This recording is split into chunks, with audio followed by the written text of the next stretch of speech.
Canon R6 Mark III has been one of the most talked about cameras recently, and for a good reason. The camera is absolutely loaded with features, especially on the video side. I made a whole separate video about it, you can find a link to it here. However, in this video, I will focus specifically on Canon wobbles. In case you're not familiar with this, Canon wobbles are a gel-like effect caused by Canon's IBIS when using wide-angle lenses, typically 24mm and wider than that. Just a few things. This is not really an issue when you're shooting stills. IBIS works perfectly fine regardless of the focal length. And also, when you're shooting video, any longer focal length, sort of around 28mm, certainly 30mm and beyond that, is absolutely fine. Essentially, the issue only appears when you're shooting really, really wide, and the wider you shoot, the more pronounced the effect is. Also, it doesn't always appear. You will see it in some of the clips later in this video. But it's most noticeable when walking and hand-holding the camera. I notice it being far less of an issue, for example, when driving a car. It's not really a problem when you are panning a camera or tilting. However, if you're walking and you have this kind of motion, that's when you will usually see it, the corners start wobbling.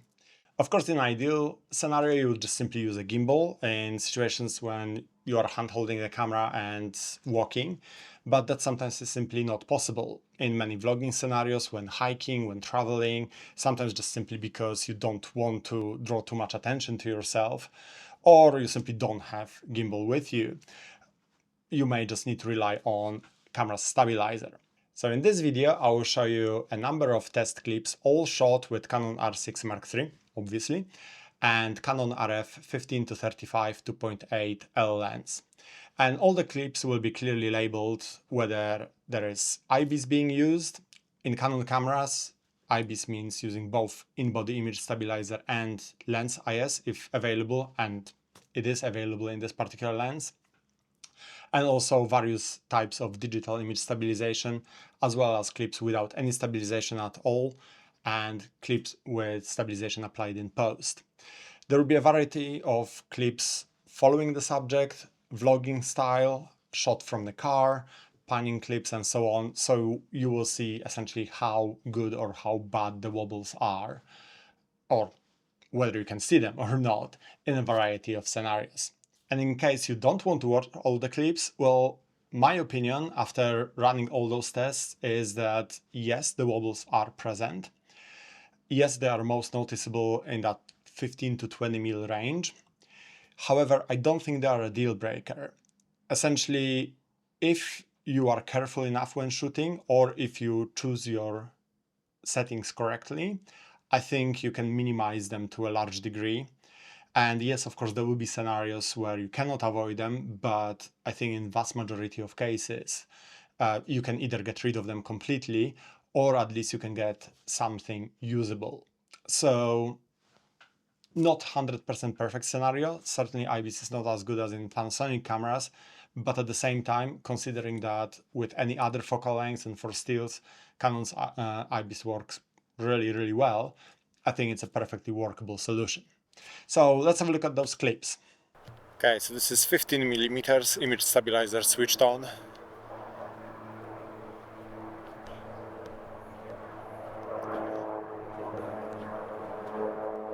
Now 20mm.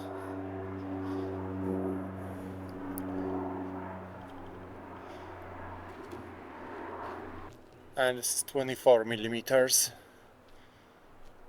Still just regular image stabilizer on. Okay, now 15mm image stabilizer and digital image stabilizer switched on.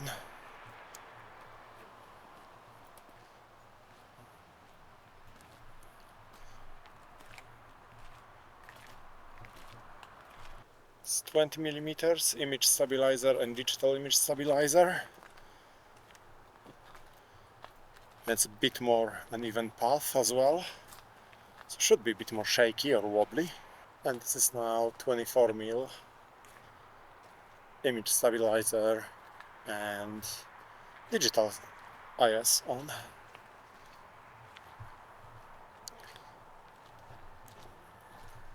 So this is now 15mm IS and enhanced digital IS switched on.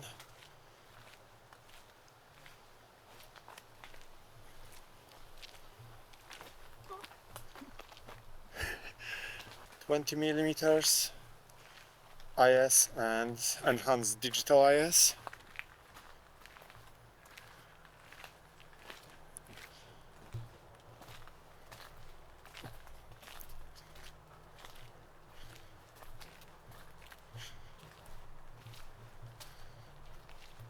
And 24mm IS and digital enhanced IS.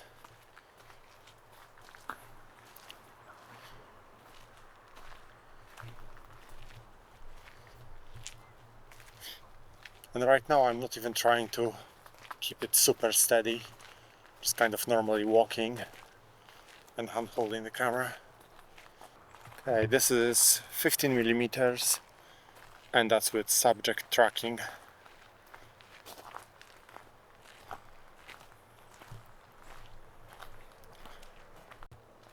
And this is 20mm subject tracking.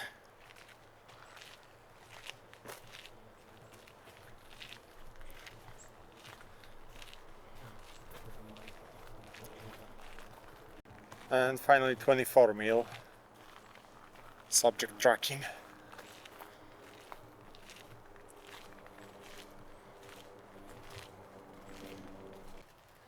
And now we have all stabilization switched off.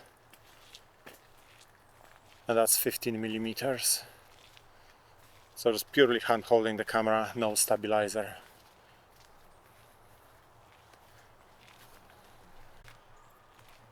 And this is 20mm with no stabilization switched on.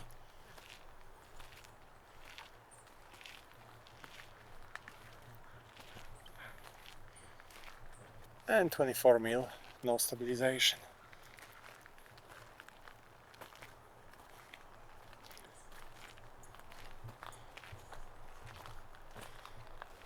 These are the same three clips, but slightly shorter and stabilized in DaVinci. And that's 15mm. So just purely hand holding the camera. And this is 20mm with no stabilization switched on.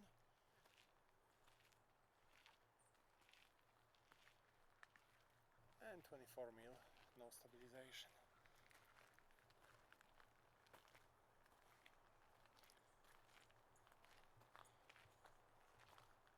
Okay, so this is a typical vlogging scenario. 15mm, IBIS switched on, no digital IS. Just walking on a path in a park. Not trying to hold it super still, just I will exactly the same way I would normally hold the camera when vlogging.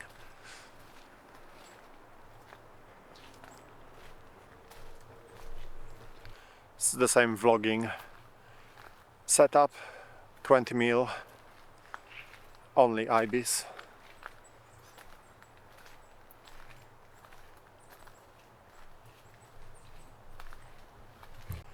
And finally this is 24mm, IBIS only.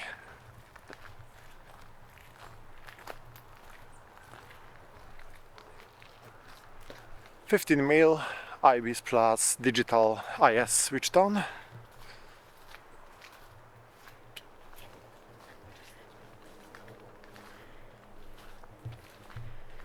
Okay, this is now 20mm with IBIS and digital IS.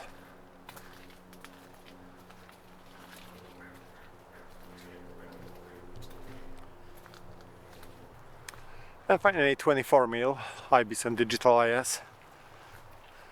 I've been holding the camera for a bit now, a few minutes, so my arm starts to hurt.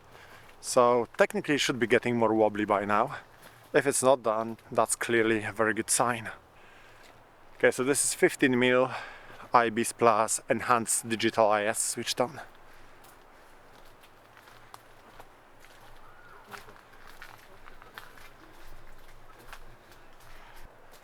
This is now 20mm with IBIS and digital enhanced digital IS switched on.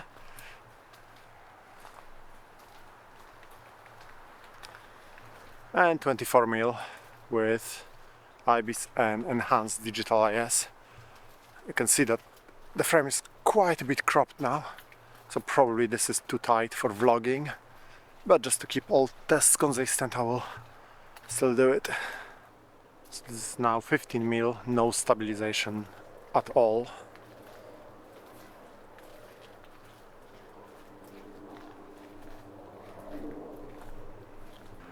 This is 20mm without any stabilization switched on.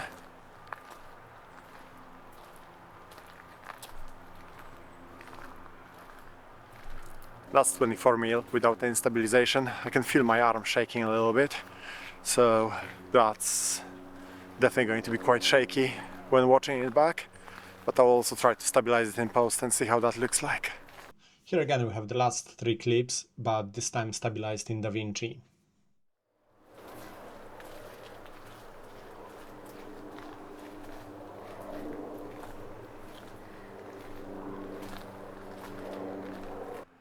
This is 20mm without any stabilization switched on.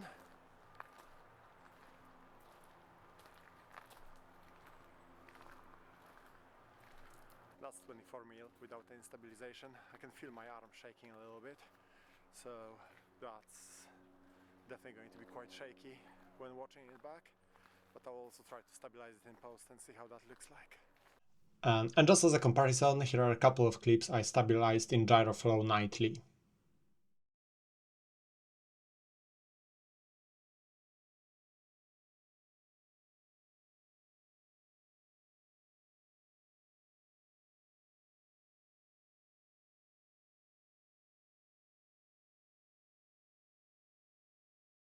Here's another scenario, just a couple of clips shot at 15 and 20mm, first with IBIS only and then IBIS and digital IS, showing how the footage looks like when you are walking indoors on a flat surface rather than outside.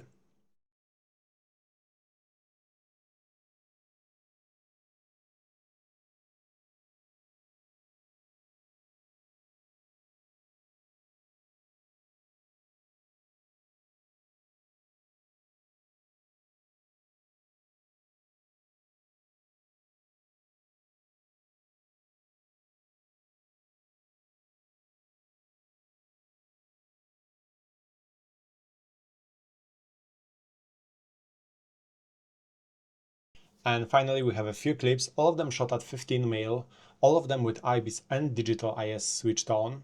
First a few clips in a car, and then a couple of clips just walking outside and a couple of panning shots.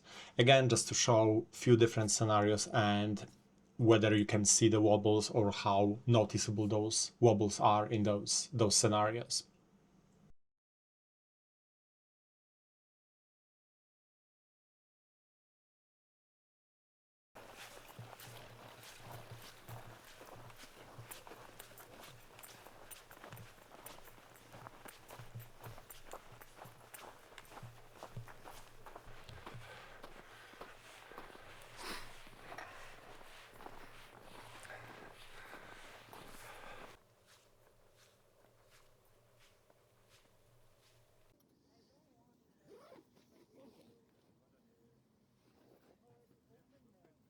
Okay, so just to sum it up, of course, everyone will have slightly different expectations when it comes to camera features and when it comes to any issues, what's acceptable and what's not.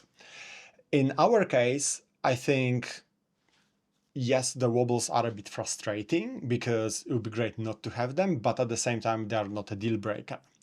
Most of the time we'll be shooting around 28mm and longer focal lengths, so then the problem pretty much disappears anyway. When we need to shoot wider, to be honest, when we were shooting at 15mm with digital IS switched on, the basic setting, I think it was perfectly acceptable most of the time. Occasionally, yes, the wobbles may happen, but to be honest, it's a relatively minor issue. And if I know that I will need long shots when I'm following a subject, or I don't know, any kind of shot when I have to walk for a longer period of time and shoot really, really wide, well, I would just simply either consider using a gimbal or adding some weight to the camera, building a rig, switching stabilization off completely, and then potentially stabilizing in post, or just using digital IS on top of IBIS. So I think there are plenty of solutions. And again, I'm sure some people will say that this is still not good enough. In my opinion, it is perfectly acceptable. So I think that's pretty much it for this video. If you found it useful and interesting, please hit the like button, subscribe to the channel, especially also if you are interested in more content about Canon cameras. I'll be making more videos about Canon R6 Mark III. You can also find a link to my initial impressions about this camera. If you have any questions or suggestions, please put them in the comment section, and hopefully I will see you next time. Thank you for watching. Bye.